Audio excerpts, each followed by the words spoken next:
Record किए गए इस वीडियो में रूस के सैनिक बंकर बनाकर बैठे दिखे और इस बीच यूक्रेन की सेना ने टारगेट करके उनके ऊपर ग्रेनेड बम भी गिराया। जमीन पर ग्रेनेड गिरते ही रूस की सेना के बंकर के पास धुआं उठा है और फिर वहां आग के शोले उठने लगे। इस बीच वहां से एक रूस का सैनिक जान बचाकर किसी भी तरीके से भाग निकला, जबकि दूसरा सैनिक उस आग में बुरी तरह से झुलस गया। हालांकि यूक्रेन के रक्षा मंत्रालय की तरफ से जारी किया गया ये वीडियो किस इलाके का है, इसकी जानकारी सामने नहीं आई है।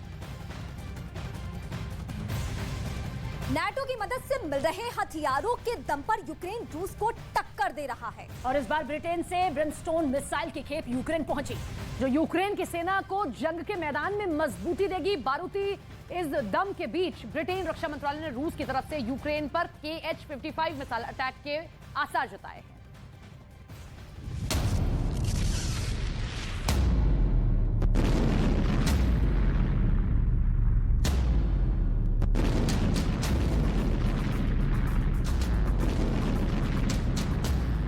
रूस के खिलाफ जंग के मैदान में यूक्रेन दम भरकर लड़ रहा है। नाटो की मदद से मिले हथियार यूक्रेन के लिए ढाल बनकर रूस की किलर मिसाइलों का सामना कर रहे हैं। अमेरिका, फ्रांस, ब्रिटेन हर देश अपने हिस्से की ताकत से यूक्रेन को मजबूत कर रहा है। ब्रिटेन से इस बार यूक्रेन को ब्रिमस्टोन मिसाइल की बड़ी खेप भेजी गई है, जिसकी पुष्टि खुद ब्रिटेन के रक्षा मंत्रालय ने अपने ट्विटर अकाउंट से की। सहायता पैकेज के तौर पर ब्रिटेन ने ब्रिमस्टोन 2 सटीक निशाने वाली मिसाइलों की खेप यूक्रेन की सेना को पहुंचाई। पिछले हफ्ते ब्रिटेन ने दावा किया था कि वो यूक्रेन की सेना की मदद के लिए ब्रिमस्टोन मिसाइलों की खेप भेजेगा।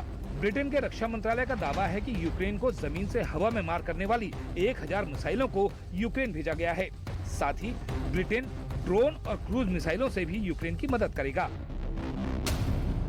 ब्रिमस्टोन का नाम ही उसकी पहचान है। ब्रिमस्टोन मिसाइल आवाज से भी तेज रफ्तार से उड़ान भरती है और दुश्मन के किले में घुसकर तबाही मचा देती है।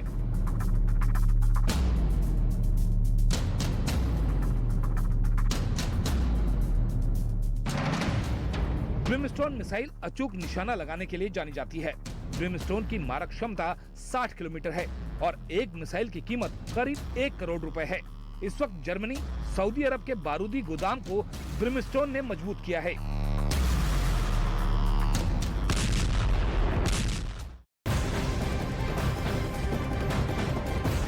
तो यूक्रेन न रूस के सामने झुका है, बल्कि वो रूस की सेना के आगे सीना तान कर खड़ा है।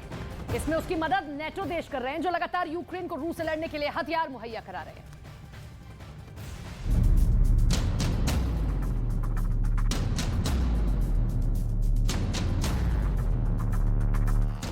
नेटो का हर देश यूक्रेन की रसद और हथियार की कमी को पूरा कर रहा है, जिसका नतीजा है कि आज 9 महीने बाद भी यूक्रेन मैदान में डटा हुआ है। लेकिन इस बारूदी सप्लाई के बीच ब्रिटेन की ओर से यूक्रेन को डराने वाला दावा भी किया जा रहा है। ब्रिटेन के रक्षा मंत्रालय के मुताबिक जंग में रूस अपने पुराने K-55 SM मिसाइलों से परमाणु हथियार हटाकर बिना वॉरहेड के मिसाइल अटैक कर सकता है।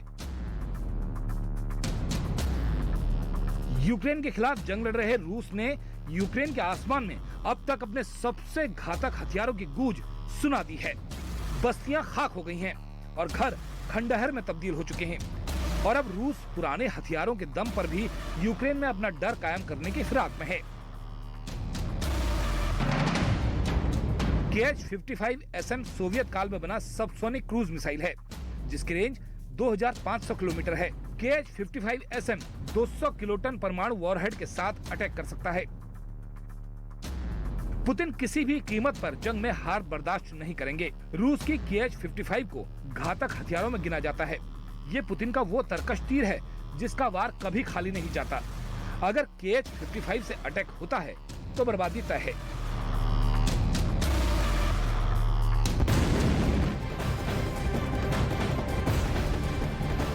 तो रूस और यूक्रेन में जारी युद्ध के बीच दोनों देशों की सेना लगातार हमले कर रही है। इस बीच रूस ने अपने लड़ाकू विमान सुखोई S-25 से यूक्रेन के कई ठिकानों को तबाह कर दिया है। तो गोलाबारी यहां पर की गई है, जिसका वीडियो भी सामने आया है। रूस का सुखोई S-25 ताकतवर लड़ाकू विमान है, जो दुश्मनों के ठिकानों को पल भर में ध्वस्त करने में माहिर है।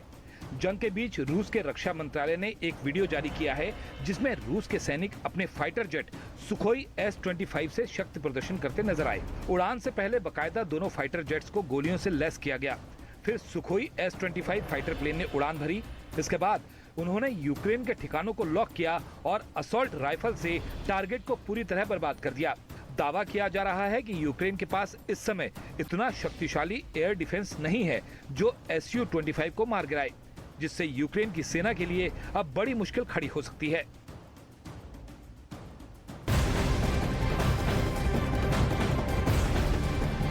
नौ महीने से ज्यादा वक्त से जारी जंग का अंत दूर दूर तक नजर नहीं आ रहा। रूस के बम यूक्रेन के शहरों पर कहर बनकर टूट रहे हैं। यूक्रेन के कई शहर कब्रिस्तान बन चुके हैं। पश्चिमी मीडिया की खबरों की हम माने इस वक्त तो रूस रोजाना 40,000 गोले बारूद का इस्तेमाल कर रहा है, जो यूक्रेन से चलाए जा रहे हथियारों से कई गुना ज्यादा हैं।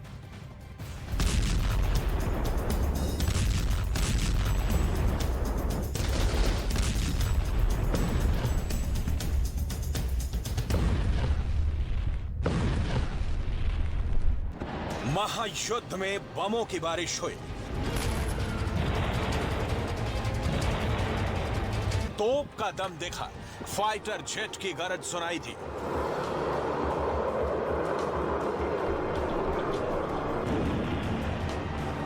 और ड्रोन से डर फैलाने की दोनों मुल्कों ने पुरजोर कोशिश की।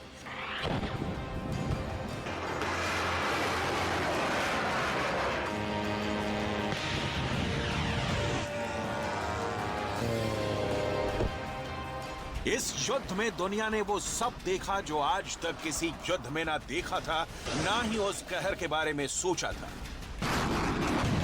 युद्ध में महाशक्तिशाली रूस ने यूक्रेन की जमीन को छलनी करने में कोई कसर नहीं छोड़ी। अपने बारूद से रूस की सेना ने यूक्रेन में बवंडर उठा दिया। पश्चिमी मीडिया की खबरों में दावा किया जा रहा है कि यूक्रेन के खिलाफ रूस रोजाना 40,000 राउंड गोले दाग रहा है, जबकि यूक्रेन की तरफ से 6 से 7,000 राउंड फायर किए जा रहे हैं। जंग के मैदान में खड़े यूक्रेन के सामने रूस कई मोर्चों पर कमजोर भी नजर आया है। ज़ेलेंस्की के जांबाजों की युद्ध नीति के आगे पुतिन की सेना को शिकस्त भी मिली है, जिससे बौखलाया रूस अपने घातक हथियारों को यूक्रेन की जमीन पर बरसाने से पीछे नहीं हटा। तो यूक्रेन के साथी बने देशों से यूक्रेन के बारूदी गोदाम को भरने की कोशिश भी नहीं रुकी। नेटो अधिकारियों की माने तो इस युद्ध में तालिबान युद्ध में किए गए वार से ज्यादा घातक हथियारों से हमला हुआ और रूस में ज्यादा तबाही मचाई गई। दावा है कि तालिबान के खिलाफ हुई जंग में नेटो की तरफ से एक दिन में करीब 300 गोले बारूद दागे गए थे, जबकि यूक्रेन में रूस के खिलाफ लड़ी जा रही जंग में एक दिन में हजारों गोले बारूद लग रहे हैं।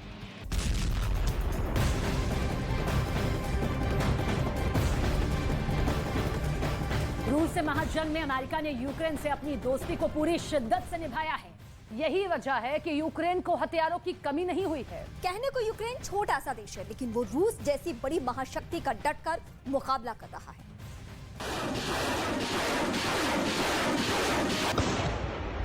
यूक्रेन को लगातार ही नेटो देशों का साथ मिल रहा है, जबकि रूस अकेले ही मैदान में टिका है। महायुद्ध की शुरुआत से अमेरिका यूक्रेन को हथियार की सप्लाई कर रहा है। पश्चिमी मीडिया में कई बार अमेरिका के हथियारों के कम होने की खबरें सुर्खियों में रही, बावजूद इसके अमेरिका से मदद जारी रही। मीडिया रिपोर्ट के मुताबिक अमेरिका एक दिन में करीब 15,000 आर्टिलरी राउंड बनाता है। पिछले 9 महीने में ही अमेरिका $13 बिलियन से ज्यादा की मदद यूक्रेन को भेज चुका है। इनमें HIMARS rocket system, missile defence system, javelin anti tank missile, stinger air defence system और M777 होवित्ज़र शामिल हैं।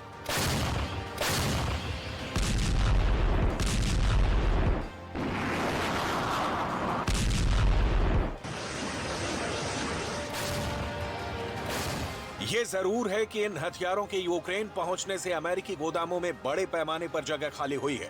दुनिया की सबसे बड़ी डिफेंस इंडस्ट्री अमेरिका के पास है। उसके पास इन हथियारों को बनाने की टेक्नोलॉजी, कच्चा माल और स्पेयर पार्ट्स भी बड़ी तादाद में है। ऐसे में अमेरिका जब चाहे अपने गोदामों को फिर से भर सकता है, लेकिन युद्ध में वो यूक्रेन की मदद से पीछे नहीं हटेगा। ये बात बाइडेन ने खुद कई बार कबूल की है।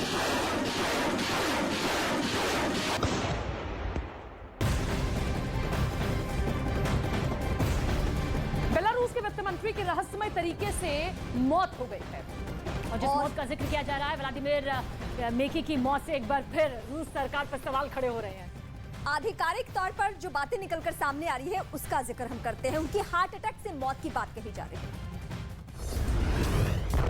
रूस के राष्ट्रपति पुतिन और बेलारूस सरकार के यूक्रेन के खिलाफ लिए जा रहे फैसलों का विरोध करने वाले बेलारूस के वित्त मंत्री व्लादिमीर मेकी की रहस्यमय हालात में मौत हो गई। अचानक वित्त मंत्री की मौत की खबर ने सभी को हैरान कर दिया। बेलारूस मीडिया के मुताबिक वित्त मंत्री मेकी 2 दिन पहले ही आर्मेनिया के दौरे से वापस लौटे थे। ऐसे में उनकी मौत को लेकर सवाल खड़े किए जा रहे हैं। बेलारूस मीडिया में कहा जा रहा है कि यूक्रेन के साथ बातचीत में महत्वपूर्ण भूमिका निभाने वाले राजनेता की घर पर दिल का दौरा पड़ने से मौत हो गई। मेकी की अचानक मौत से रूस और बेलारूस पर शक जताया जा रहा है। कहा जा रहा है कि ऐसा पहली बार नहीं है जब पुतिन के फैसलों का विरोध करने वाले किसी शख्स की अचानक मौत हुई हो। रूस यूक्रेन युद्ध से जुड़ी हुई इस वक्त की सबसे बड़ी खबर, रूस के मिसाइल हमले में यूक्रेन के कई शहर तबाह हो चुके हैं पूरी तरह से। और सबसे ज्यादा खैरसोन में तबाही का मंजर नजर आ रहा है। हालात इतने खराब हो चुके हैं कि खैरसोन के संपर्क दूसरे शहरों से टूट गए। हालांकि मजबूर और बेहाल लोग पलायन करने को बहुत बेबस हो चुके हैं।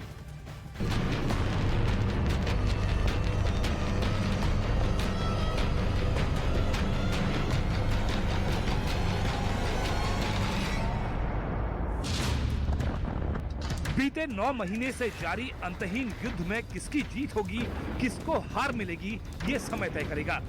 लेकिन अब जो तस्वीर यूक्रेन से सामने आ रही है उसमें सिर्फ और सिर्फ बर्बादी ही बर्बादी दिखाई दे रही है। गांव के गांव उजड़ गए हैं, पूरे के पूरे शहर तबाह हो चुके हैं। ज्यादातर लोग अपने घरों को छोड़कर सुरक्षित ठिकाने खोज रहे हैं। खौफ का मंजर इस कदर है कि मौत उनके सिर पर हर वक्त मंडरा रही है। कई इलाके तो ऐसे हैं जहां न खाने के लिए राशन है और न ही ठंड के बीच रहने के लिए बिजली। ऐसे में लोग पलायन कर रहे हैं। शहर से पलायन की तस्वीरें आ रही हैं।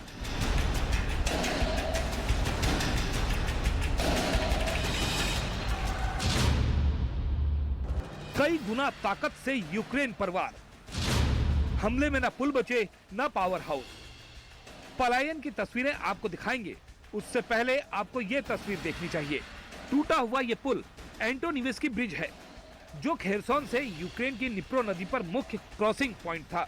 नवंबर में पहले रूसी सैनिकों ने खेरसोन छोड़ते वक्त इसे तबाह कर दिया।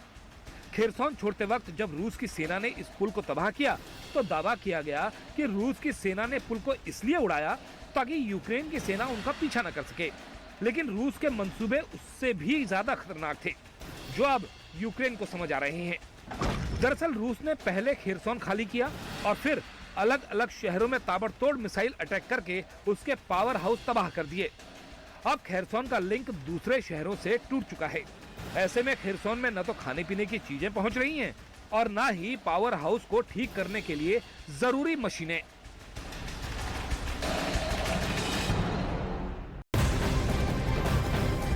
रूस और यूक्रेन युद्ध लगातार बेहद खतरनाक और खौफनाक होता जा रहा है। यूक्रेन पर रूस के हमले और भी ज्यादा तेज हो गए हैं। लगातार यूक्रेन के शहरों पर बमबारी हो रही है और यही वजह है कि जान बचाने के लिए यूक्रेन के लोगों ने पलायन भी शुरू कर दिया है, क्योंकि बर्फबारी के बीच बिजली और पानी की किल्लत बहुत ज्यादा हो चुकी है और इसी किल्लत ने संकट को और ज्यादा बढ़ा दिया है।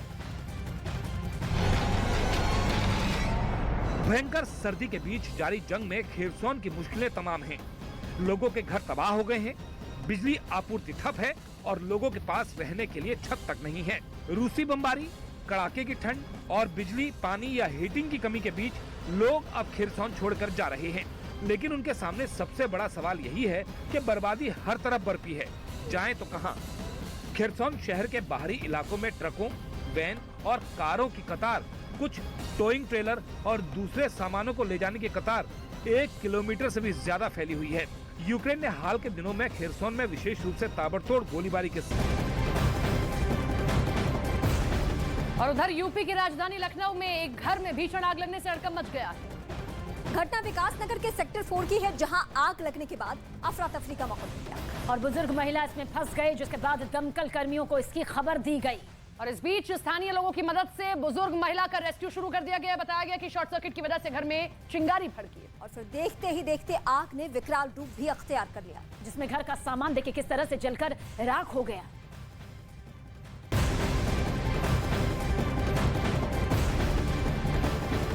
शबा हत्याकांड की तरह ही दिल्ली में एक और घटना सामने आई। इस वारदात को अंजाम दिया गया, जिसमें हत्या के आरोपियों ने कत्ल करने के बाद शव के टुकड़े किए और उन्हें दिल्ली में अलग अलग जगह पर फेंका। पुलिस ने इस पूरे मामले में हत्या के 2 आरोपियों को गिरफ्तार कर लिया और आपको बता दें कि जो 2 आरोपी गिरफ्तार हुए हैं उसमें मां और बेटा ही शामिल है। सीसीटीवी फुटेज आप देख रहे हैं।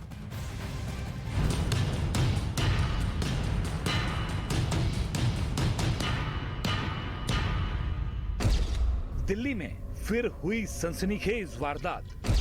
अब त्रिलोकपुरी में हत्या के बाद किए टुकड़े। दिल्ली के त्रिलोकपुरी इलाके में एक महिला पर अपने बेटे के साथ मिलकर अपने ही पति का कत्ल का आरोप है। पुलिस के मुताबिक पूनम नाम की महिला ने अपने पति अंजन दास की बेटे दीपक के साथ मिलकर हत्या कर दी और उसके शव के 10 से ज्यादा टुकड़े कर उन्हें ठिकाने लगाते रहे। श्रद्धा वॉकर की हत्या के बाद दिल्ली के पांडव नगर थाना क्षेत्र में सिर, हाथ और पैर जैसे मानव शरीर के अंग बरामद किए गए थे। जांच में जब पुलिस इस मामले की तह तक पहुंची तो एक और सनसनीखेज वारदात सामने आ गई। तो 3-4 दिन तक बॉडी पार्ट्स की रिकवरी हुई वहां मैदान से और वहां एक 420 नंबर FIR PS पांडव नगर में केस दर्ज हुआ। इसमें काफ़ी जद्दोजहद हुई। डिसीज्ड आदमी है, अंजन दास हो सकता है। तो वो अंजन दास का जब फिजिकली इन्होंने और चेक किया तो पता लगा कि ये वहाँ पे 5-6 दिन से मिसिंग है, 5-6 महीने से मिसिंग है और थाने में कोई मिसिंग दर्ज भी नहीं है, जिससे और सस्पिशियस लगा कि इसके घर वालों ने मिसिंग भी नहीं दर्ज कराई है। और जो सस्पेक्ट इसके मर्डर लगे, जो लेडी पूनम थी, वो सस्पेक्ट निकली और उसका फिर इससे रिलेशन भी था। तो उस बेस पे हमने जीरो इन किया वो लेडी पे और फिर उसका बेटा दीपक, क्योंकि फुटेज में दोनों माँ बेटा दिख रहे थे। सीसीटीवी रिकॉर्डिंग ने खोला राज। मां और बेटे की साजिश बेनकाब। पांडव नगर में मिल रहे शवों के टुकड़ों की हकीकत जानने के लिए जब पुलिस की टीमों ने सीसीटीवी फुटेज खंगाले तो उसमें आरोपी पूनम और उसका बेटा दीपक कई बार दिखाई दिए, जिसके बाद पुलिस ने दोनों को सस्पेक्ट मानकर जांच शुरू कर दी और शव की पहचान अंजन दास के रूप में हुई, जो कि पिछले 6 महीनों से लापता था, लेकिन उसकी गुमशुदगी दर्ज नहीं कराई गई थी। उस बेस पे जब हमने इनको जाके इंटेरोगेट किया, इनको चेक किया, ट्रेस किया, तो इन्होंने कन्फेस किया कि इन्होंने क्राइम किया है और उसी बेस पे ये मर्डर खुला है। तो इसमें जो इनसे अभी हमें एक तो इन्होंने जो कपड़े पहने हुए थे वारदात जब ये फुटेज में दिख रहे थे वो इनसे हमारे को रिकवर हो गए हैं। पुलिस के मुताबिक मृतक अंजन दास ने 2 शादियां की थी। उसका एक परिवार बिहार में रहता है, जबकि उसने पूनम से 2017 में दूसरी शादी की थी। पूनम का एक बेटा दीपक और बेटी भी थी। अंजन दास बेटी और पूनम के साथ त्रिलोकपुरी इलाके में रहता था। पुलिस के मुताबिक पूनम ने बताया कि उसकी बेटी और बहू पर पति अंजन दास की नजर थी, इसलिए बेटे के साथ मिलकर पूनम ने वारदात को अंजाम दिया। वो गलत था, मेरे बेटे बहू के साथ गलत कर रहा था, इसलिए मैंने मेरे बेटे ने करा। पछतावा है कि मेरा उस धोखेबाज इंसान के साथ गलत करा, हमारे साथ भी ऐसा हो गया। पुलिस के मुताबिक आरोपियों ने 30 मई को अंजन दास को त्रिलोकपुरी वाले घर में शराब पिलाई और नशे की गोलियां भी दे दी, जिसके बाद उसका गला रेतकर हत्या कर दी और फिर अगले दिन उसके शव के कई टुकड़े किए। पुलिस को अभी भी अंजन दास के बाकी बॉडी पार्ट्स की तलाश है, जिसके लिए कई टीमें लगाई गई हैं।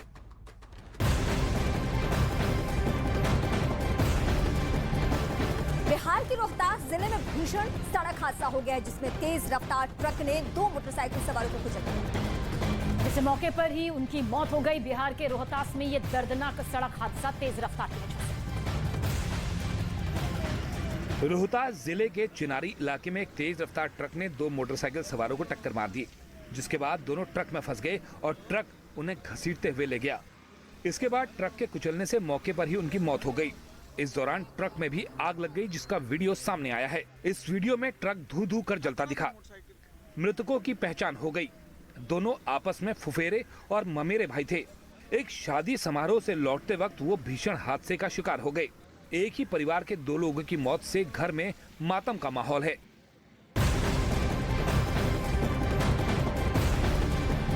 तो एफएसएल रोहिणी में 6 घंटे से ज्यादा वक्त से आरोपी आफ्ताब का पॉलीग्राफिक टेस्ट हो रहा है।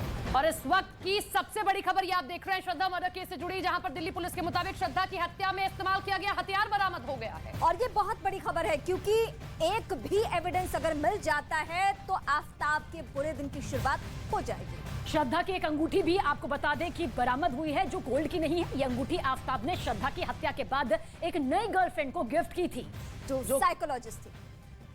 तो ये बड़ी खबर आप देख रहे हैं, जहां एक तरफ आफ्ताब का पॉलीग्राफ टेस्ट चल रहा है, वहीं दूसरी तरफ पुलिस के हाथ एक बड़ा और अहम सबूत लग गया है, वो हथियार जिसके जरिए आफ्ताब ने श्रद्धा के शव के 35 टुकड़े किए थे।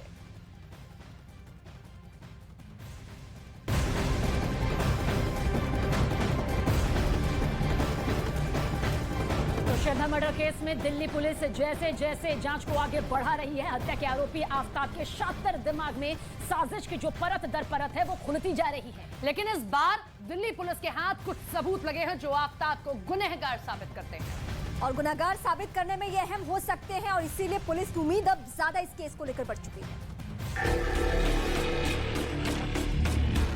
क्या खुद के बिछाए जाल में फंस गया आफ्ताब? पुलिस का श्रद्धा मर्डर केस में सबूत मिलने का दावा। श्रद्धा मर्डर केस के आरोपी आफ्ताब को बार बार रिमांड पर लेकर पूछताछ करने से दिल्ली पुलिस को जो नहीं मिला है, उसके कई दिनों तक कई घंटे के पॉलीग्राफ टेस्ट से भी जो हासिल नहीं हुआ, वो मुंबई में जांच के दौरान दिल्ली पुलिस के हाथ लग गया है। पुलिस सूत्रों का दावा है कि श्रद्धा की हत्या के आरोपी शातिर दिमाग आफ्ताब के खिलाफ अब उसके पास कई सबूत हैं।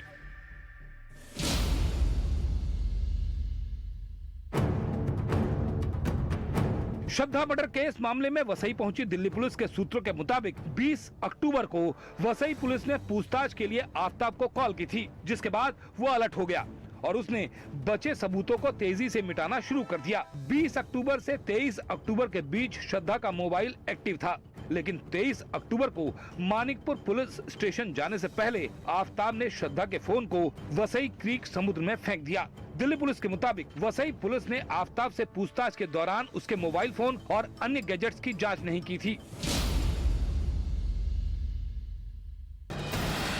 दिल्ली पुलिस के मुताबिक आफ्ताब ने श्रद्धा का सिम कार्ड मई में ही डिस्ट्रॉय कर दिया था, लेकिन उसके मोबाइल को अपने पास ही रखा और वाईफाई के जरिए मोबाइल को कनेक्ट कर श्रद्धा के दोस्तों के साथ चैटिंग करता रहा। इतना ही नहीं, आफ्ताब हत्या करने के बाद मुंबई में श्रद्धा के कुछ दोस्तों से भी मिला था और श्रद्धा के साथ रिलेशनशिप तोड़ने की कहानी भी उन्हें सुनाई, ताकि किसी को उस पर शक न हो।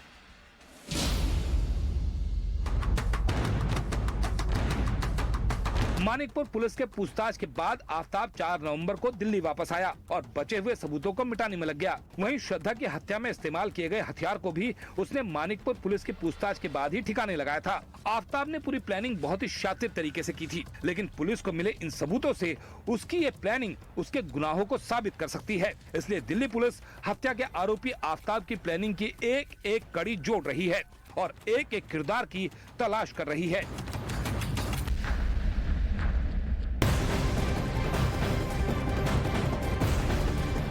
श्रद्धा मर्डर केस के आरोपी आफ्ताब के ड्रग पेडलरों के संपर्क में रहने का कनेक्शन पुलिस के हाथ लगा। और गुजरात की सूरत पुलिस ने एक ऐसे ड्रग पेडलर को गिरफ्तार किया है जिसका ताल्लुक इसके साथ है। तो आफ्ताब पूनावाला से इसका सीधा कनेक्शन यहां पर बताया जा रहा है।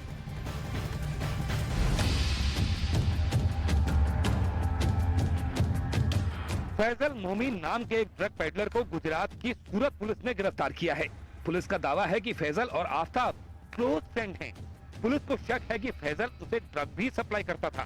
फैजल मुंबई के वसई वेस्ट में उसी इलाके में रहता था जहां श्रद्धा के साथ दिल्ली शिफ्ट होने से पहले आफ्ताब किराए पर रहता था। सूत्रों के मुताबिक वसई पुलिस को जांच में आफ्ताब के कई बार फैजल मोमीन के घर और उसके इलाके में जाने की जानकारी मिली है। पुलिस अब श्रद्धा हत्याकांड के आरोपी आफ्ताब पूनावाला और ड्रग पेडलर फैजल के बीच कनेक्शन को पुख्ता करने के लिए फैजल के कॉल रिकॉर्ड खंगालेगी। अभी तक की जांच में पुलिस को फैजल और आफ्ताब के कई कॉमन फ्रेंड के बारे में भी पता लगा है, जिनके बारे में दिल्ली पुलिस अब जानकारी कर रही है। श्रद्धा के कई दोस्त पहले ही बता चुके हैं कि आफ्ताब ड्रग एडिक्ट था।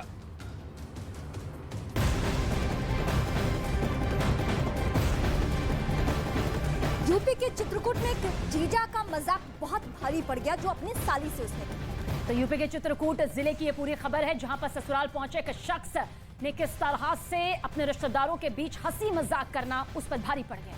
और रिश्तेदारों ने किस तरीके से इसको लेकर विवाद हुआ। जीजा साली के बीच जो मजाक होता है, बढ़ते बढ़ते वो विवाद तक पहुंच गया। देखते ही देखते दोनों पक्ष बीच सड़क पर एक दूसरे को पीटते दिखाई दिए, जिसमें बड़ी संख्या में महिलाएं भी शामिल थीं। महिलाएं एक दूसरे को पीटती दिखी। सड़क पर हो रही मारपीट का स्थानीय लोगों ने वीडियो बना लिया और सोशल मीडिया पर वायरल कर दिया। महिलाएं जिस आदमी को पीट रही थी वो अपने ससुराल आया हुआ था और वहां पर वो अपनी पत्नी की छोटी बहनों के साथ हंसी मजाक कर रहा था। इसी दौरान एक साली को मजाक अच्छा नहीं लगा और उसने जीजा को थप्पड़ मार दिया। इसके जवाब में जीजा ने भी हाथ उठा दिया और फिर दोनों तरफ से मारपीट होने लगी। मारपीट इतनी ज्यादा बढ़ गई कि दोनों पक्ष घर के अंदर से निकलकर बीच सड़क पर पहुंच गए। मारपीट के दौरान कुछ लोग बीच बचाव की कोशिश करते भी दिखे, लेकिन दोनों पक्ष के लोग एक दूसरे को छोड़ने को तैयार नहीं थे। काफी देर तक बीच सड़क पर हंगामा चलता रहा। फिर दोनों पक्ष पुलिस चौकी पहुंचे और एक दूसरे पर कार्रवाई के लिए पुलिस से शिकायत की है।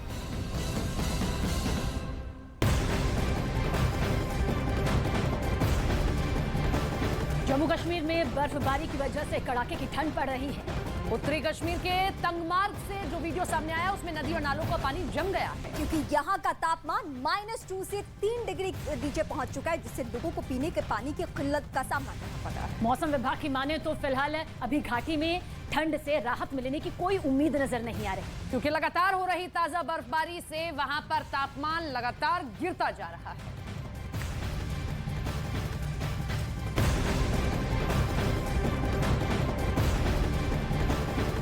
और इस वक्त एक और बड़ी खबर पंजाब से, जहां पर पंजाब और हरियाणा में माहौल बिगाड़ने की पाकिस्तान की साजिश का पर्दाफाश हुआ। पाकिस्तान की खुफिया एजेंसी सीमा पार पाकिस्तान में बैठे आतंकी संगठनों के साथ मिलकर भारत में हिंसा की प्लानिंग कर रहे हैं। तो खुफिया दस्तावेजों के मुताबिक खालिस्तान समर्थक आतंकवादी गुटों ने पंजाब हरियाणा के स्थानीय गैंगस्टर और उनके गुर्गों के जरिए डेरा सच्चा सौदा के समर्थकों पर हमले की ये साजिश बनाई है। आतंकियों के टारगेट पर डेरा सच्चा सौदा के जेल में बंद समर्थकों को टारगेट किए जाने की योजना बनाई गई। साजिश के मुताबिक समर्थकों की कोर्ट में पेशी के दौरान या फिर उसके मेडिकल के दौरान हमले करने की प्लानिंग चल रही है। तो खुफिया एजेंसी के हाथ लगे इन सुराग में हमलों के दौरान हैंड ग्रेनेड, आईईडी और आधुनिक हथियारों का इस्तेमाल किया जा सकता है। सूत्रों के हवाले से न्यूज 18 के हमारे सहयोगी ओपी तिवारी की ये खबर आप देख रहे हैं।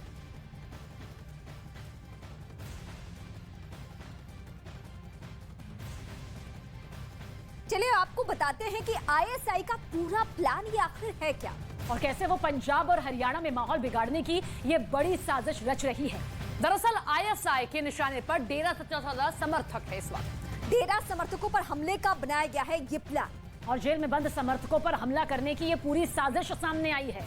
खुफिया एजेंसियों के हाथ नया और बड़ा सुराग लगा है। कोर्ट में पेशी के दौरान हमला करने की ये पूरी प्लानिंग चल रही है, जो कि संभव है। तो मेडिकल के दौरान भी यहाँ पर निशाना बनाया जा सकता है, ये बड़ा खुलासा हुआ है। इसी के साथ हैंड ग्रेनेड, आईईडी से किया जा सकता है हमला, और हमले में अत्याधुनिक हथियारों का इस्तेमाल किया जा सकता है, ये भी खुफिया एजेंसियों का कहना है। और इतना ही नहीं, हरियाणा और पंजाब के में माहौल बिगाड़ने की ये पूरी बड़ी साजिश रची गई है।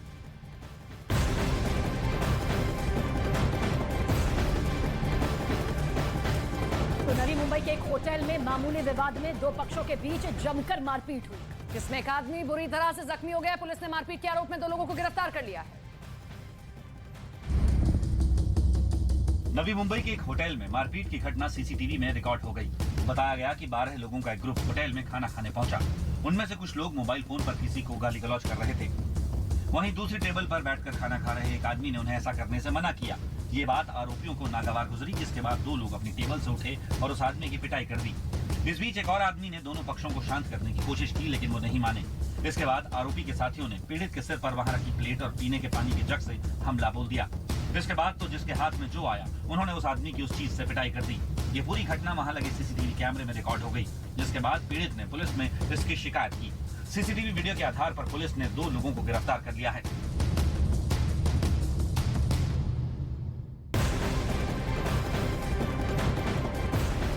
बिहार के सहरसा में पिछले 4 दिनों से मधुमक्खियों ने आतंक मचाया हुआ है। आने जाने वाले हर आदमी को मधुमक्खी के हमले का शिकार होना पड़ रहा है, जिसके बाद कई वीडियोस सोशल मीडिया पर खूब वायरल हो रहे हैं।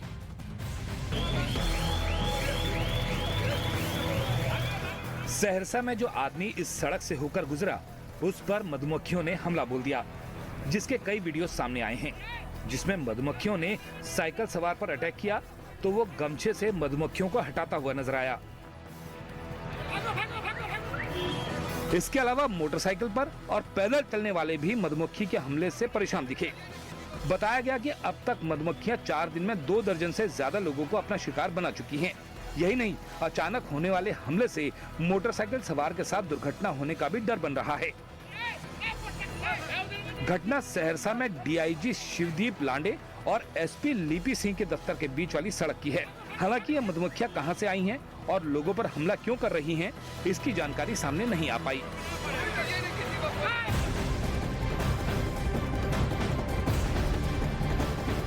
पुर्तगाल के दिग्गज फुटबॉलर रोनाल्डो को सऊदी अरब के क्लब से खेलने का ऑफर मिला। खबर आप तक पहुंचा दें कि अल नासर नाम के क्लब ने रोनाल्डो को 1800 करोड़ रुपए के करार का ये बड़ा ऑफर दिया।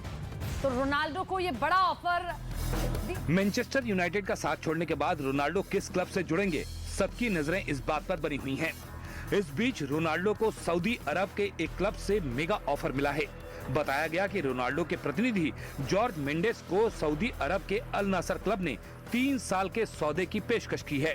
यही नहीं, रोनाल्डो को इस करार के लिए करीब 1800 करोड़ रुपए का ऑफर मिला है। इससे पहले मैनचेस्टर यूनाइटेड ने पिछले साल ही रोनाल्डो को 216 करोड़ रुपए में जोड़ा था।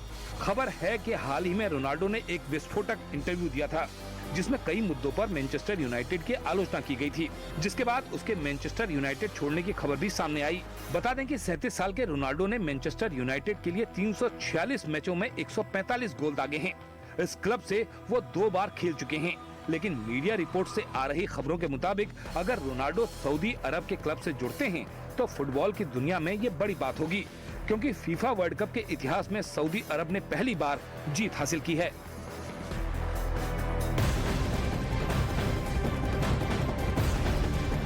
और इस वक्त खबर यूपी की राजधानी लखनऊ से है, जहां अचानक सड़क में 25 फीट गहरा गड्ढा हो गया। घटना विकास नगर इलाके की बताई जा रही है, जब सड़क धंस गई और उसमें करीब 25 फीट का गहरा गड्ढा हो गया, जिसके बाद खतरे को देखते हुए सड़क से गुजरने वाले ट्रैफिक को फिलहाल बंद कर दिया गया। सड़क में गड्ढा क्यों हुआ, इसकी जांच की जा रही है।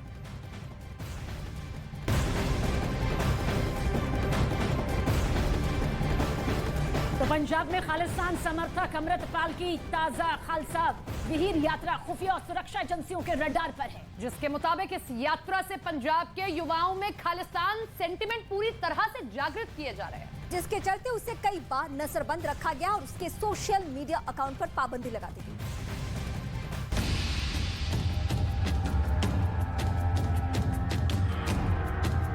अमृतपाल का नाम पिछले कई महीनों से पंजाब में हो रही खालिस्तान समर्थक गतिविधियों को लेकर सुर्खियों में है। चाहे वो अमृतसर का सूरी हत्याकांड हो या फिर तरनतारन में धार्मिक गुरु की हत्या, अमृतपाल के बयान ऐसे जघन्य हत्याकांड के आरोपियों के समर्थन में आते रहते हैं। ये तस्वीरें हैं अमृतपाल की पंजाब में चल रही खालसा विहीर यात्रा की। इसमें दीप सिद्धू और भिंडरावाले की तस्वीरें हैं। इस पोस्टर पर अमृतपाल की यात्रा का पूरा कार्यक्रम है।